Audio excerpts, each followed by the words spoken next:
जितवा मुनिंदो तं तेजसा भवतु ते जय मंगलानि मारातिरेकमभियु जिंती सबरांती घोरं पणालमक मथदयकं कंती सुदंत विधिना जितवा मुनिंदो तं तेजसा भवतु ते जय मंगलानि नालागिरी गजवरं अतिमातभूतं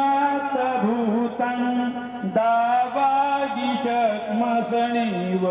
सुदारुन्तं मेतं बुसेकविधिना जितवा मुनिंदो तं तेजसा भवतु ते जय मंगलानि ऊखीति खद्मतिय सुदारुन्तं दावान्ति योजनपत्रं इति विस्कन्तमनो जितवा मुनिंदो तं तेजसा भवतु ते जय मंगलानि कतवान कटमुदरं युवं गर्भिणीया चिन्नाय जुटवचनं जनकाय मजे तन्तेन सोमविधिना जितवा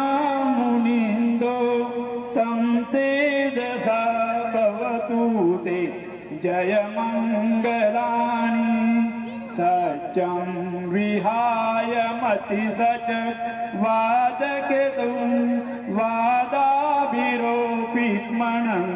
अतिमातभूतं पय्यापदीपजलितो जितवा मुनिंदो तं तेजसा भवतु ते जय मंगलानि नन्दोपनन्दभुजं विवुधुमहिदी पूतेन थेरभुजगेन दमापयन्तु ईतुपदेशविधिना जितवा मुनिंदो तं तेजसा भवतु ते जय मंगलानि दुर्गादिति भुजगेनं सदृष्टहतं ब्रह्मा विशुद्धिजुतिमेधि बकादिदानं यानागदेन विधिना जितवा मुनिंदो तं तेजसा भवतु ते जय मंगलानि यतापि सुखम् अधिगम्य नरो सपन्नो। हा आपण सर्वांनी पुष्पवृष्टी करून त्यांना अनमोल असे आशीर्वाद द्यायचे आहेत. जय भीम. साधू साधू साधू.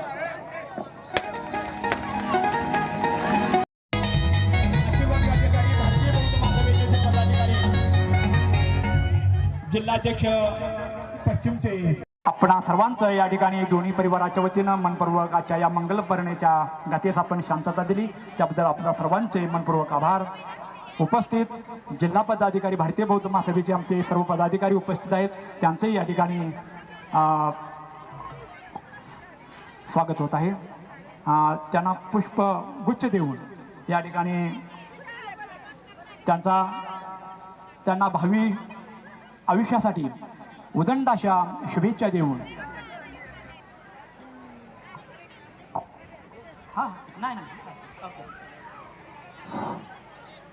हॅलो. जेवणाची पंगत बसलेली आहे सर्वांनी जेवण करायचं आहे. जेवण केल्याशिवाय कोणी